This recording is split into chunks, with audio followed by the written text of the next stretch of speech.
এই হোমস্টেটাতে আছি। এই হোমস্টেটা কিন্তু ট্যুর কিংডমের নিজস্ব হোমস্টে। আমাদেরকে এখানে থাকতে দিয়েছে। এইখানে থাকছি আর এর পাশে খাওয়া দাওয়ার ব্যবস্থা আছে। এখানে কিন্তু ওয়াইফাই এর ব্যবস্থা আছে। আমার এয়ারটেল ভোডাফোনের নেটওয়ার্ক আছে, বাট তার কিন্তু সিগন্যাল খুব একটা ভালো না, বারবার আসছে যাচ্ছে কেটে যাচ্ছে। তো এবারে আমরা ব্রেকফাস্ট করবো। ব্রেকফাস্ট করে ওইখানে আমাদের গাড়ি দাঁড়িয়ে আছে, ওই গাড়িতে করে আমরা বেরিয়ে যাবো।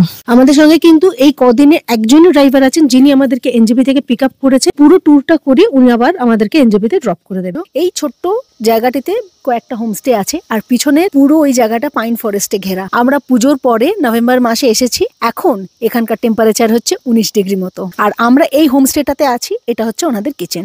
ইস্ট সিকিম ট্যুরের ভিডিওটা নিচে ডেসক্রিপশনে দিয়ে দিচ্ছি, পেয়ে যাবেন।